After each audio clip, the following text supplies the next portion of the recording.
എല്ലാ വിദ്യാർത്ഥികൾക്കും പുതിയൊരു വീഡിയോയിലേക്ക് സ്വാഗതം. ഈ വർഷത്തെ കേരള യൂണിവേഴ്സിറ്റി PG കോഴ്സുകളിലേക്കുള്ള സ്പോട്ട് അഡ്മിഷന് വിദ്യാർത്ഥികൾക്ക് അതത് സെൻറ്റേഴ്സിൽ നേരിട്ട് ചെന്ന് പങ്കെടുക്കാവുന്നതാണ്. അപ്പോൾ ഇന്ന് മുതലാണ് ഈ ഒരു അലോട്ട്മെൻറ്റ് നടത്തപ്പെടുന്നത്, അതായത് സ്പോട്ട് അഡ്മിഷൻ നടത്തപ്പെടുന്നത്. അപ്പോൾ വിദ്യാർത്ഥികൾക്ക് PG അഡ്മിഷനായിട്ട് admissions.keralauniversity.ac.in/pg 2024/index.php എന്നുള്ള ഈ ഒരു പേജ് വഴി നിങ്ങൾക്ക് ഓരോ കോളേജിലും എത്ര വേക്കൻസിയാണ് ഉള്ളത്, അതുപോലെ തന്നെ സോൺ വൈസ് എത്ര വേക്കൻസി ഉണ്ട്, അതുപോലെ സോൺ വൈസ് ആയിട്ടുള്ള കോളേജുകൾ ഏതൊക്കെയാണ് എന്നുള്ളത്, അതുപോലെ തന്നെ സ്പോട്ട് അഡ്മിഷനുമായി ബന്ധപ്പെട്ടുള്ള ഇൻസ്ട്രക്ഷൻസും നിങ്ങൾക്ക് ഈ ഒരു വീഡിയോ വഴി മനസ്സിലാക്കാവുന്നതാണ്. അപ്പോൾ വിദ്യാർത്ഥികൾക്ക് ഈ ഒരു വെബ്സൈറ്റ് ഓപ്പൺ ചെയ്ത് കഴിഞ്ഞാൽ spot admission zone wise college list എന്ന് പറഞ്ഞുകൊണ്ട് കൊടുത്ത് കാണാം. അവിടെ ക്ലിക്ക് ഹിയർ എന്നുള്ള ഒരു ഓപ്ഷൻ ഉണ്ട്, അതിൽ ക്ലിക്ക് ചെയ്യുക. ക്ലിക്ക് ചെയ്ത് കഴിഞ്ഞാൽ വിദ്യാർത്ഥികൾക്ക് ഇവിടെ സോൺ വൈസ് കോളേജുകൾ ഏതൊക്കെയാണ്, അതുപോലെ എപ്പോഴാണ് ഈ ഒരു അലോട്ട്മെൻറ്റ് അത് സ്പോട്ട് അഡ്മിഷൻ നിങ്ങൾ പങ്കെടുക്കേണ്ടത് എന്നുള്ളത് കൃത്യമായിട്ട് കൊടുത്തിട്ടുണ്ട്. അപ്പോൾ പ്രധാനമായിട്ടും ഈ ഒരു സോൺ എന്ന് പറയുന്നത് തിരുവനന്തപുരം, അതുപോലെ കൊല്ലം, ആലപ്പുഴയാണ്. അപ്പോൾ ഈ ഒരു 3 സോണുകളാണ് വരുന്നത്. അപ്പോൾ ഇവിടെ തിരുവനന്തപുരം സോണിൽ എപ്പോഴാണ്, അതുപോലെ ആലപ്പുഴ സോണിൽ എപ്പോഴാണ്, കൊല്ലം സോണിൽ എപ്പോഴാണ് എന്നിങ്ങനെ വിവിധ ഡീറ്റെയിൽസ് കൊടുത്തിട്ടുണ്ട്. അതുപോലെ തന്നെ ആ ഒരു സോണുകളിൽ ഏതൊക്കെ കോളേജുകളാണ് ഉൾപ്പെടുന്നത് എന്നുള്ളത് കൊടുത്തിട്ടുണ്ട്. അപ്പോൾ നിങ്ങൾക്ക് താല്പര്യമുള്ള കോളേജ് ഏത് സോണിലാണ് ഉൾപ്പെടുന്നത് എന്നുള്ള കാര്യം പരിശോധിക്കുക. അതിനുശേഷം സെപ്റ്റംബർ 13-ാം തീയതി, അതായത് ഇന്നാണ് ഈ ഒരു ഓൾ MSc അതുപോലെ തന്നെ MCOM കോഴ്സുകളിലേക്ക് ഈ ഒരു സ്പോട്ട് അഡ്മിഷൻ നടത്തപ്പെടുന്നത്. അപ്പോൾ കേരള സർവകലാശാല സെനറ്റ് ഹാൾ പാളയത്ത് തിരുവനന്തപുരത്ത് വെച്ചിട്ടാണ് ഈ ഒരു സ്പോട്ട് അലോട്ട്മെൻറ്റ് അത് സ്പോട്ട് അഡ്മിഷൻ നടത്തുന്നത്. അതുപോലെ തന്നെ തിരുവനന്തപുരം മേഖലയിൽ തന്നെ സെപ്റ്റംബർ 18-ന് ഓൾ MA കോഴ്സസിലേക്ക് ഈ ഒരു കേരള സർവകലാശാല സെനറ്റ് ഹാൾ പാളയം തിരുവനന്തപുരത്ത് വെച്ച് ഈ ഒരു സ്പോട്ട് അഡ്മിഷൻ നടത്തുന്നുണ്ട്. അതുപോലെ തന്നെ കൊല്ലം ജില്ലയിൽ ആണെങ്കിൽ, അതായത് നിങ്ങൾ അഡ്മിഷൻ നേടാൻ ആഗ്രഹിക്കുന്ന കോളേജ് കൊല്ലം ജില്ലയിലെ സോണിലാണ് ഉൾപ്പെടുന്നത് എങ്കിൽ വിദ്യാർത്ഥികൾക്ക് സെപ്റ്റംബർ 19-ാം തീയതി എല്ലാ കോഴ്സുകൾക്കും, അതായത് MSc MCOM അതുപോലെ MA കോഴ്സുകൾ എന്നിങ്ങനെ എല്ലാ വിധത്തിലുള്ള കോഴ്സുകളിലേക്കുമുള്ള അഡ്മിഷൻ നടത്തുന്നത് SN കോളേജ് കൊല്ലത്ത് വെച്ചിട്ടാണ്. അതുപോലെ തന്നെ ആലപ്പുഴ സോണിൽ ഉൾപ്പെട്ട കോളേജിലാണ് നിങ്ങൾ അഡ്മിഷൻ നേടാൻ താല്പര്യപ്പെടുന്നതെങ്കിൽ സെപ്റ്റംബർ 20-ാം തീയതി ഓൾ കോഴ്സസ്, അതായത് ഈ ഒരു MA MSc MCOM എന്നിങ്ങനെയുള്ള എല്ലാവിധ കോഴ്സുകളിലേക്കുമുള്ള അഡ്മിഷൻ മാർ ഗ്രിഗേറിയസ് കോളേജ് പുന്നപ്രയിൽ വെച്ചിട്ടാണ് നടത്തപ്പെടുന്നത്, സ്പോട്ട് അലോട്ട്മെൻറ്റ് നടത്തപ്പെടുന്നത്. അപ്പോൾ അന്നേ ദിവസം വിദ്യാർത്ഥികൾ ആ ഒരു കോളേജിൽ നേരിട്ട് ഹാജരാവുകയാണ് ചെയ്യേണ്ടത്. അതുമായി ബന്ധപ്പെട്ടുള്ള ഇൻസ്ട്രക്ഷൻസ് നമുക്ക് നോക്കാം. അതിനു മുമ്പായിട്ട് ഓരോ കോളേജിലും എത്ര വീതം വേക്കൻസി ഉണ്ട് എന്നറിയാനായിട്ട് വേക്കൻസി പൊസിഷൻ എന്നുള്ള ഭാഗത്തുള്ള ക്ലിക്ക് ഹിയറിൽ ക്ലിക്ക് ചെയ്ത് നിങ്ങൾക്ക് ഈ ഒരു PDF ഡൗൺലോഡ് ചെയ്യാവുന്നതാണ്. അപ്പോൾ ഇവിടെ ഓരോ കോഴ്സിലും എത്ര വീതം സീറ്റുകൾ ജനറൽ കാറ്റഗറിയിലുണ്ട്, അതുപോലെ നിങ്ങളുടെ കാറ്റഗറിയിൽ എത്ര വീതം സീറ്റ് ഉണ്ട് എന്നുള്ളത് കൃത്യമായിട്ട് രേഖപ്പെടുത്തിയിട്ടുണ്ട്. അപ്പോൾ ഇത് നിങ്ങൾ പരിശോധിച്ച് നിങ്ങൾക്ക് അപ്ലൈ ചെയ്യാൻ പറ്റുന്ന കോഴ്സുകളിൽ വേക്കൻസി ഉണ്ടോ എന്നുള്ളത് പരിശോധിച്ച്, അതുപോലെ നിങ്ങൾക്ക് താല്പര്യമുള്ള കോളേജിൽ വേക്കൻസി ഉണ്ടോ എന്നുള്ളത് കൃത്യമായിട്ട് മനസ്സിലാക്കി നിങ്ങൾക്ക് ഈ ഒരു സ്പോട്ട് അലോട്ട്മെൻറ്റിൽ പങ്കെടുക്കാവുന്നതാണ്. അപ്പോൾ ഇവിടെ ഓരോ കോളേജും ആ ഒരു കോളേജിൽ ഏത് കോഴ്സുകളിൽ എത്ര വീതം വേക്കൻസി ഏതൊക്കെ കാറ്റഗറിയിലാണ് ഉള്ളത് എന്നുള്ളത് നൽകിയിട്ടുണ്ട്. ജനറൽ കാറ്റഗറിയിലുള്ള വേക്കൻസിയിലേക്ക് എല്ലാ വിദ്യാർത്ഥികൾക്കും അഡ്മിഷനിൽ പങ്കെടുക്കാൻ സാധിക്കും. അതുപോലെ തന്നെ നിങ്ങളുടെ കാറ്റഗറി ഏതാണ് അതനുസരിച്ച് നിങ്ങൾക്ക് അതിൽ പങ്കെടുക്കാൻ സാധിക്കുന്നതായിരിക്കും. അപ്പോൾ നമുക്ക് സ്പോട്ട് അഡ്മിഷനുമായി ബന്ധപ്പെട്ടുള്ള ഇൻസ്ട്രക്ഷൻസ് നമുക്ക് നോക്കാം. അപ്പോൾ ഇതുമായി ബന്ധപ്പെട്ടുള്ള നിർദ്ദേശങ്ങൾ എന്ന് പറയുന്നത് വിദ്യാർത്ഥികൾക്ക് ആദ്യം തന്നെ എന്താണ് സ്പോട്ട് അലോട്ട്മെൻറ്റ് എന്നുള്ള കാര്യം നോക്കാം. ബിരുദാനന്തര ബിരുദ കോഴ്സുകളിൽ നിലവിലുള്ള ഒഴിവുകൾ നികത്തുന്നതിലേക്കായിട്ട് മേഖല അടിസ്ഥാനത്തിൽ, അതായത് തിരുവനന്തപുരം, കൊല്ലം, അതുപോലെ ആലപ്പുഴ സോണുകളിലായിട്ട് ഒരു കേന്ദ്രത്തിൽ വെച്ച്, അതായത് ഈ ഒരു സോണിൽ ഉൾപ്പെട്ട എല്ലാ കോളേജിലേക്കുമുള്ള അഡ്മിഷൻ ഏതെങ്കിലും ഒരു സെൻറ്ററിൽ, നിങ്ങളോട് നേരത്തെ പറഞ്ഞതുപോലെ ഏതെങ്കിലും ഒരു സെൻറ്ററിലാണ് ഉണ്ടായിരിക്കുക. അപ്പോൾ അത് ഓൾറെഡി ഈ ഒരു വെബ്സൈറ്റിൽ അത് സോൺ വൈസ് കോളേജ് ലിസ്റ്റിൽ കൊടുത്തിട്ടുണ്ട് ഏത് ദിവസമാണ് എന്നുള്ളത്. അപ്പോൾ ആ ഒരു കേന്ദ്രത്തിൽ വെച്ച് സർവകലാശാല നേരിട്ട് നടത്തുന്ന അലോട്ട്മെൻറ്റ് പ്രക്രിയയാണ് ഈ ഒരു സ്പോട്ട് അലോട്ട്മെൻറ്റ് എന്നതുകൊണ്ട് ഉദ്ദേശിക്കുന്നത്. ഇനി സ്പോട്ട് അലോട്ട്മെൻറ്റിൽ ആർക്കൊക്കെ പങ്കെടുക്കാം? നിലവിൽ ഓൺലൈൻ രജിസ്ട്രേഷൻ ഉള്ള എല്ലാ വിഭാഗം general, SC ST SC BC OBC OEC OBH OBX LC മുതലായ എല്ലാ വിദ്യാർത്ഥികൾക്കും പങ്കെടുക്കാം. നിലവിൽ ഒരു രജിസ്ട്രേഷനും ചെയ്തിട്ടില്ലാത്ത വിദ്യാർത്ഥികൾക്ക് ഈ ഒരു അലോട്ട്മെൻറ്റിൽ പങ്കെടുക്കാൻ സാധിക്കുമോ?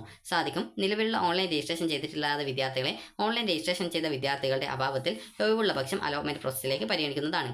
അതുപോലെ തന്നെ സ്പോട്ട് അലോട്ട്മെൻറ്റിൽ പങ്കെടുക്കുന്നതിലേക്കായിട്ട് വിദ്യാർത്ഥി എന്ത് ചെയ്യണം? വിദ്യാർത്ഥികൾ അപേക്ഷയുടെ പ്രിൻ്റ് സ്പോട്ട് അലോട്ട്മെൻറ്റ് നടക്കുന്ന സെൻറ്ററുകളിൽ രാവിലെ 10 മണിക്ക് മുമ്പായിട്ട് റിപ്പോർട്ട് ചെയ്യേണ്ടതാണ്. രജിസ്ട്രേഷൻ സമയം 8:30 മുതൽ 10 മണി വരെയാണ്. ഈ ഒരു സമയം കഴിഞ്ഞ് വരുന്നവരെ ഒരു കാരണവശാലും പരിഗണിക്കുന്നതല്ല.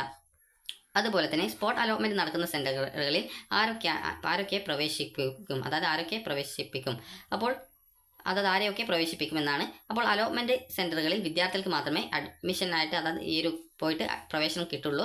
ഏതെങ്കിലും കാരണത്താൽ നേരിട്ട് ഹാജരാവാൻ സാധിക്കാത്ത വിദ്യാർത്ഥികൾക്ക് സാക്ഷ്യപത്രം, അതായത് ഓതറൈസേഷൻ ലെറ്റർ നൽകി രക്ഷകർത്താവിനെ അയക്കാവുന്നതാണ്.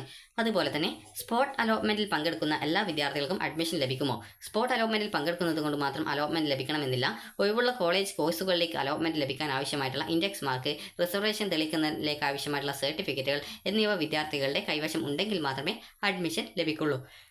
ഇനി എന്താണ് സീറ്റ് റിസർവേഷൻ, അതായത് സീറ്റ് കൺസർവേഷൻ. സീറ്റ് റിസർവേഷൻ മാനദണ്ഡ പ്രകാരം ഓരോ വിഭാഗം വിദ്യാർത്ഥികൾക്കായി മാറ്റിവെച്ചിരിക്കുന്ന സീറ്റുകൾ അവരുടെ അഭാവത്തിൽ ഒഴിവുവരുന്ന പക്ഷം സർക്കാർ ഉത്തരവുകളുടെ അടിസ്ഥാനത്തിൽ അർഹരായ മറ്റ് വിദ്യാർത്ഥികൾക്കായി മാറ്റി നൽകുന്നു. വിശദവിവരങ്ങൾക്ക് പ്രോസ്പെക്ടസ് പരിശോധിക്കുക. നിലവിൽ അഡ്മിഷൻ ലഭിച്ചവർക്ക് ഈ ഒരു അലോട്ട്മെന്റിൽ പങ്കെടുക്കാൻ പറ്റുമോ? പങ്കെടുക്കാവുന്നതാണ്. അതുപോലെ തന്നെ സ്പോട്ട് അലോട്ട്മെന്റിൽ പങ്കെടുക്കാൻ വരുന്നവർ എന്തൊക്കെ ഡോക്യുമെന്റ്സ് കൊണ്ടുവരണം? 1. രജിസ്ട്രേഷൻ നടത്തിയ പ്രൊഫൈലിന്റെ പ്രിന്റൗട്ട്, യോഗ്യത, ജാതി, non criminal for SC BC candidates and OEC candidates, community certificate for SC ST candidates, EWS certificate for EWS candidate എന്നിവ തെളിയിക്കുന്നതിനായിട്ടുള്ള സർട്ടിഫിക്കറ്റുകളുടെ ഒറിജിനൽ അതുപോലെ പകർപ്പുകൾ നിർബന്ധമായിട്ടും കയ്യിൽ കരുതേണ്ടതാണ്. എന്തടിസ്ഥാനമാക്കിയാണ് സ്പോട്ട് അലോട്ട്മെന്റ് നടത്തുന്നത്? റിസർവേഷൻ കാറ്റഗറിയിൽ പ്രസ്തുത റിസർവേഷൻ അർഹമാണെന്ന് തെളിയിക്കുന്ന സർട്ടിഫിക്കറ്റുകളുടെയും ഇൻഡെക്സ് മാർക്കിന്റെയും അടിസ്ഥാനത്തിലും മറ്റ് സീറ്റുകളിൽ ഇൻഡെക്സ് മാർക്കിന്റെ മാത്രം അടിസ്ഥാനത്തിലുമാണ് സ്പോട്ട് അലോട്ട്മെന്റ് നടത്തപ്പെടുക. ഇൻഡെക്സ് മാർക്ക് എവിടെയെന്ന് മനസ്സിലാക്കാം. ഓരോ വിഷയത്തിന്റെയും ഇൻഡെക്സ് മാർക്ക് വിദ്യാർത്ഥിയുടെ ഓൺലൈൻ രജിസ്ട്രേഷൻ പ്രൊഫൈലിൽ ലഭ്യമാണ്. വേക്കൻസി പൊസിഷൻ നിങ്ങൾക്ക് വെബ്സൈറ്റിൽ നൽകിയിട്ടുണ്ട്, അത് ഡൗൺലോഡ് ചെയ്തെടുക്കുക. അതുപോലെ തന്നെ സ്പോട്ട് അലോട്ട്മെന്റിൽ അലോട്ട്മെന്റ് ലഭിച്ച വിദ്യാർത്ഥികൾക്ക് അതേ അലോട്ട്മെന്റിൽ മറ്റ് സീറ്റുകളിലേക്ക് പ്രവേശനം കിട്ടുമോ? ഇല്ല. ഒരു സോണിൽ അലോട്ട്മെന്റ് ലഭിക്കുന്നവരെ മറ്റൊരു സോണിലും അലോട്ട്മെന്റിന് പരിഗണിക്കുന്നതല്ല. സ്പോട്ട് അലോട്ട്മെന്റിന് പുതുതായിട്ട് ഓപ്ഷൻ നൽകേണ്ടതില്ല. നിലവിൽ പ്രൊഫൈലിലുള്ള എല്ലാ കോഴ്സുകളും ഓപ്ഷനുകളും സ്പോട്ട് അലോട്ട്മെന്റിലേക്ക് പരിഗണിക്കുന്നതാണ്. കോളേജ് മാനദണ്ഡമല്ല. അതുപോലെ തന്നെ ഈ ഒരു സ്പോട്ട് അലോട്ട്മെന്റ് ലഭിക്കുന്നവർക്ക് ഫീ അടക്കേണ്ടതുള്ളൂ. ഇതുവരെ അഡ്മിഷൻ ഫീസ് അടക്കാത്ത വിദ്യാർത്ഥികൾക്ക് സ്പോട്ട് അലോട്ട്മെന്റിൽ അഡ്മിഷൻ ലഭിക്കുകയാണെങ്കിൽ യൂണിവേഴ്സിറ്റി അഡ്മിഷൻ ഫീസ് ഇനത്തിൽ SC ST വിദ്യാർത്ഥികൾക്ക് 930 രൂപയും ജനറൽ സംവരണ വിഭാഗത്തിലുള്ള വിദ്യാർത്ഥികൾക്ക് 1850 രൂപയുമാണ് ഫീസ് അടക്കേണ്ടി വരിക. ഇതിനായിട്ട് പ്രത്യേക സമയം അനുവദിക്കുന്നതല്ല. മുൻപ് യൂണിവേഴ്സിറ്റി അഡ്മിഷൻ ഫീസ് അടച്ചാൽ പ്രസ്തുത ഫീ പേയ്മെന്റിന്റെ റെസിപ്റ്റിന്റെ കോപ്പി കയ്യിൽ കരുതേണ്ടതാണ്. ആദ്യമായിട്ട് കിട്ടുന്നവർ അന്നേ ദിവസം തന്നെ ഈ ഒരു ഫീ പേയ്മെന്റ് ചെയ്യേണ്ടതാണ്. ഇനി മേഖലയും ഏത് ദിവസമാണ് ഏത് ദിവസമാണ് സ്പോട്ട് അഡ്മിഷൻ നടത്തുന്നത്, പ്രോഗ്രാമുകൾ, സ്ഥലം എവിടെയാണ് നിങ്ങൾ പങ്കെടുക്കേണ്ടത് എന്നിങ്ങനെയുള്ള ഡീറ്റെയിൽസ് നോക്കാം. തിരുവനന്തപുരം സോണിലുള്ള കോളേജുകളിൽ അഡ്മിഷൻ നേടാനായിട്ട് സെപ്റ്റംബർ 13-ാം തീയതി, അതായത് ഇന്ന്, എല്ലാ MSc MCom കോഴ്സുകളിലേക്കുള്ള പ്രവേശനത്തിനായിട്ട് കേരള സർവകലാശാല സെനറ്റ് ഹാൾ പാളയം തിരുവനന്തപുരത്ത് ഹാജരാവണം. സെപ്റ്റംബർ 18-ന് തിരുവനന്തപുരം സോണിലുള്ള MA കോഴ്സുകൾ പഠിപ്പിക്കുന്ന കോളേജുകളിൽ അഡ്മിഷൻ നേടാൻ കേരള സർവകലാശാല സെനറ്റ് ഹാൾ പാളയം തിരുവനന്തപുരത്ത് ഹാജരാവണം. കൊല്ലം ആണെങ്കിൽ സെപ്റ്റംബർ 19-നാണ് കൊല്ലം സോണിലെ ഈ ഒരു സ്പോട്ട് അഡ്മിഷൻ നടത്തുന്നത്. അത് എല്ലാവിധ കോഴ്സുകളിലേക്കും, അതായത് MSc MCom അതുപോലെ MA കോഴ്സുകളിലേക്കുള്ള എല്ലാവിധ കോഴ്സുകളിലേക്കുമുള്ള സ്പോട്ട് അലോട്ട്മെന്റാണ് നടത്തുന്നത്. അപ്പോൾ SN കോളേജ് കൊല്ലത്ത് വെച്ചിട്ടാണ് അത് നടത്തുന്നത്. അന്നേ ദിവസം രാവിലെ 10 മണിക്കുമായിട്ട്, അതായത് 8:30-നും 10 മണിക്കും ഇടയിലായിട്ട് പോയിട്ട് നിങ്ങൾ രജിസ്ട്രേഷൻ ചെയ്ത് നിങ്ങളുടെ ഡോക്യുമെന്റ്സ് ഒക്കെ എടുത്തു, അതുപോലെ ഫീസ് അടക്കാനുള്ള പൈസ കൂടി എടുത്തിട്ട് വേണം പോകാനായിട്ട്. അതുപോലെ തന്നെ ആലപ്പുഴയിൽ ആണെങ്കിൽ ആലപ്പുഴ സോണിൽ ഉൾപ്പെട്ട കോളേജുകളിൽ സെപ്റ്റംബർ 20-ാം തീയതിയാണ് സ്പോട്ട് അഡ്മിഷൻ നടത്തുന്നത്. എല്ലാവിധ കോഴ്സുകൾക്കും, അതായത് MSc MCom MA കോഴ്സുകളിലെല്ലാം ഈ ഒരു അലോട്ട്മെന്റ്, അതായത് അഡ്മിഷൻ നടത്തപ്പെടും. അപ്പോൾ അതുകൊണ്ട് തന്നെ വിദ്യാർത്ഥിമാർ ഗ്രിഗേറിയസ് കോളേജ് പുന്നപ്രയിൽ വെച്ചിട്ടാണ് ഈ ഒരു സ്പോട്ട് അഡ്മിഷൻ നടക്കുന്നത്. അന്നേ ദിവസം ആലപ്പുഴ സോണിൽ ഉൾപ്പെട്ട കോളേജുകളിൽ അഡ്മിഷൻ നേടാൻ ഉദ്ദേശിക്കുന്ന വിദ്യാർത്ഥികളുണ്ടെങ്കിൽ ആ ഒരു അലോട്ട്മെന്റിൽ പങ്കെടുക്കുക. കോളേജ് പ്രവേശനം സെപ്റ്റംബർ 23, 24 തീയതികൾ വെച്ചിട്ടാണ് നടക്കുന്നത്. അപ്പോൾ വിദ്യാർത്ഥികൾക്ക് നേരിട്ട് പങ്കെടുക്കാൻ പറ്റാത്ത അവസ്ഥയുണ്ടെങ്കിൽ നിങ്ങൾ നിങ്ങളുടെ രക്ഷിതാവിന് നിങ്ങളുടെ ഓതറൈസേഷൻ ലെറ്റർ നൽകി ഈ ഒരു അലോട്ട്മെന്റിൽ പങ്കെടുക്കാവുന്നതാണ്.